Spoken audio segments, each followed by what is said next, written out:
Muito bem, este é o Conexão Futura aqui na tela do seu canal Futura na TV e também na internet. Saiba tudo sobre o nosso programa acessando o site futura.org.br/Conexão Futura. Aqui você encontra os nossos episódios mais recentes. Tivemos aqui um programa muito bacana sobre autismo e educação que fez bastante sucesso aí nas redes sociais. Então você que não conferiu ainda, pode e deve clicar aqui e conferir na íntegra. Ou ainda a saúde do sono, o interesse aí de todo mundo saber como ter aquelas boas horas dormidas durante a noite de preferência. Então fique ligado aqui, esse programa também está muito bacana para você assistir e compartilhar nas suas redes sociais. E falando nelas, aqui embaixo tem os perfis do canal Futura, tanto no Facebook como no Twitter, ou ainda as nossas playlists com todos os programas disponíveis para você no YouTube. E o volume de processos em tramitação na Justiça brasileira ultrapassa os 100 milhões. É o que aponta o levantamento anual Justiça em Números, divulgado pelo Conselho Nacional de Justiça em 2015. Desses, cerca de 8% correspondem a ações de direito do consumidor e 7% ao direito de família. Com o objetivo de dar mais agilidade ao andamento e julgamento dessas ações, está em vigor desde o dia 18 de março o novo Código do Processo Civil. Bom, pelo novo código, por exemplo, a conciliação e a mediação podem evitar aí que muitos casos cheguem até os tribunais. Quem fala mais com a gente sobre esse assunto é a Marisa Schmidt, que é mestre em Ciência Jurídica pela Universidade do Vale do Itajaí e professora de Direito Processual Civil. Bem-vindo à Conexão Futura. Obrigada. Tudo bem com você, Marisa Schmidt? Muito obrigada. Obrigada pelo convite. É uma satisfação estar aqui participando desse programa tão importante e poder conversar um pouquinho sobre o novo Código de Processo Civil. Bom, então para a gente tentar explicar um pouquinho para o cidadão comum que não acompanha aí o dia a dia do mundo do direito tão de perto, quais as principais mudanças práticas aí a partir desse novo código? Primeiro, quero ressaltar que desde muitos anos nós estamos nessa angústia, nesse enfrentamento, né, das normas processuais que já vigoravam no Código de 73. Estávamos ansiosos para pegar então do novo CPC. As principais mudanças, claro, foram inúmeras, né, impossível elencar de uma forma bem detalhada, mas o que mais trouxe o impacto, né, para o mundo jurídico, realmente o que você já comentou inicialmente a respeito da conciliação e mediação, a respeito também do âmbito recursal, que nós tivemos grandes e significativas mudanças, tivemos também mudanças relacionadas à ordem cronológica dos processos, né, inclusive antes mesmo da vigência do novo CPC, já tivemos algumas alterações desse novo código, ou seja, em 18 de março de 2016 ele já veio modificado, né? E eu posso dizer que essas foram algumas considerações e inovações importantes que nós temos agora com o novo código. Marisa, a gente sabe que nos últimos anos, de uma certa forma, o brasileiro tem corrido atrás mais frequentemente dos seus direitos, tem buscado mais recursos junto à justiça, isso ao longo das últimas 2, 3 décadas para cá.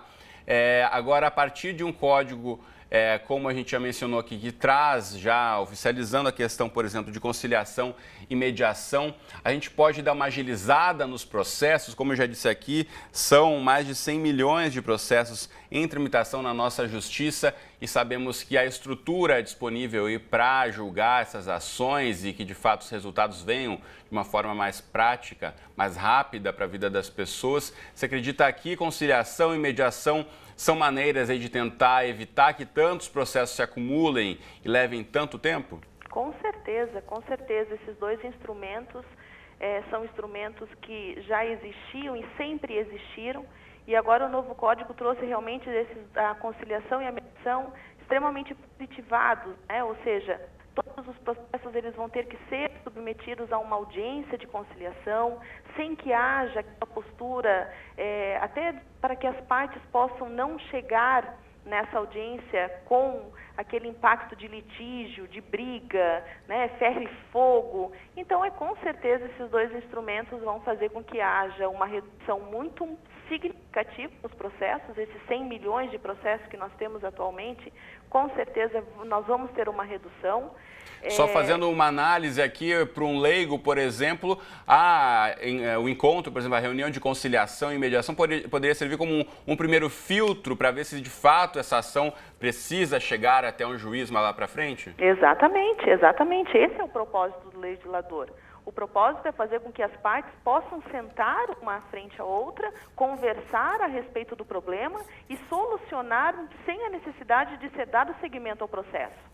Né? E é claro que se isso vai acontecer na fase inicial, né, do processo em si, e com isso, com certeza, nós vamos desafogar o Poder Judiciário, né, fazendo com que as partes que, no momento que interpuseram a ação, que protocolaram o pedido, pensando inicialmente que agora vai ser um litígio, vai ser demorado, tudo isso para se resolver, e questões de minutos, de horas, pode se resolver isso de uma forma consensual, de uma forma amigável, e certamente só vai contribuir para todos, né? Tanto para os advogados como para as partes, juízes, né?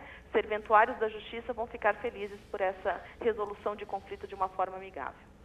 Professora Marisa, agora ações de família como divórcios, como guarda de filhos, pensão, casos de paternidade, está previsto aí que terão tramitação especial. Na prática, o que significa isso?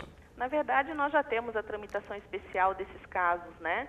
E posso dizer que vão permanecer dessa forma, né? Vai ser dado prioridade, e eu gosto muito de brincar com os meus alunos, que também sou professora em sala de aula de graduação e pós-graduação, converso com eles dizendo que quando nós estamos lidando com essa esfera do direito, né, que envolve família, nós temos que ter toda uma sensibilidade para poder, então, trabalhar naquele conflito que o objeto desse conflito são pessoas, né? Então, mais do que nunca, a gente tem que ter um tratamento um pouquinho diferenciado ao lidar com essa situação.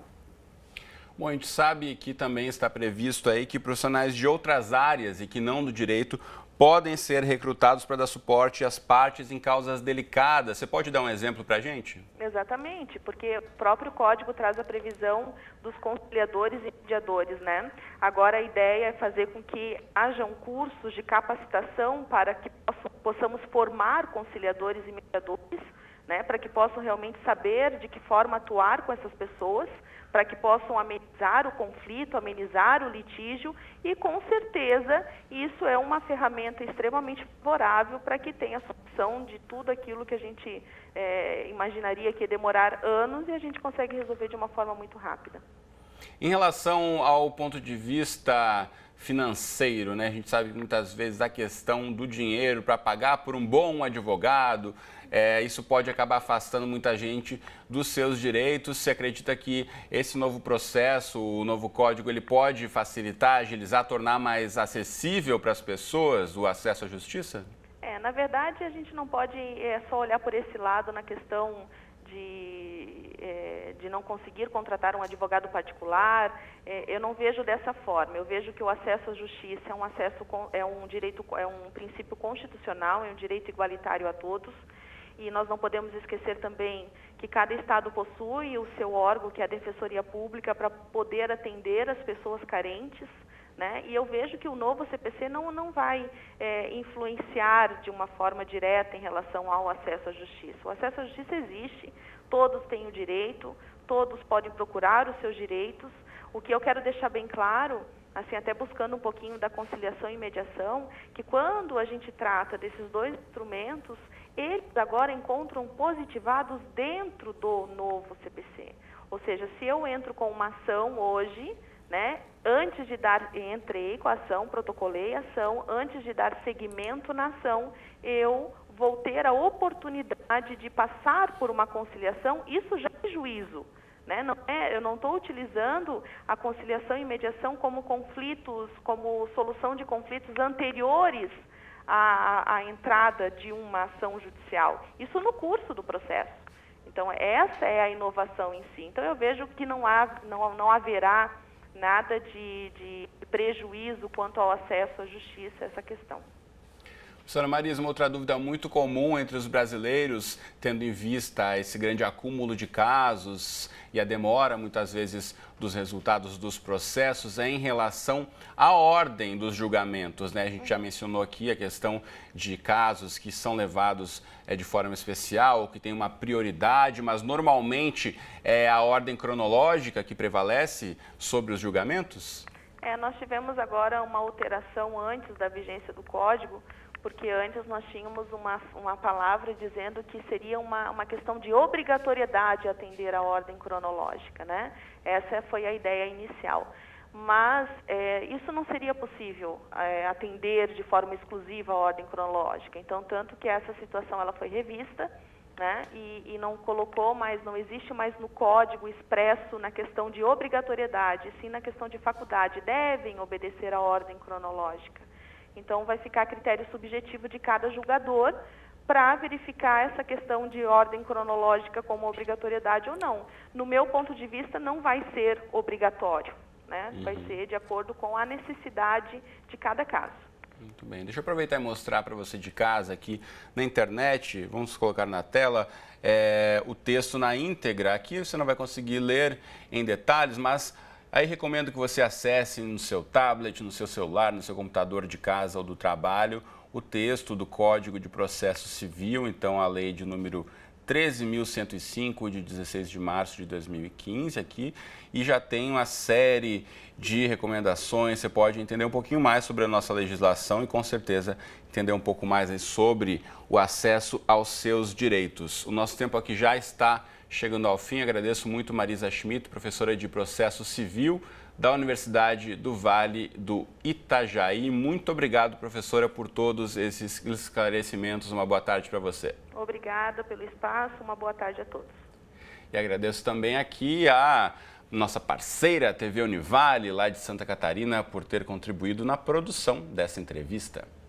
Bom, e na próxima entrada aqui do Conexão Futura a gente volta falando sobre como a depressão tem atingido os jovens, principalmente aqui no Brasil. Pra você ter uma ideia, 21% de todas as pessoas com idade entre 14 e 25 anos têm sintomas indicativos de depressão e sabemos que o acesso aos tratamentos nem sempre é facilitado, então não perca esse bate-papo aqui daqui a pouquinho quando voltarmos com mais Conexão Futura. Até já!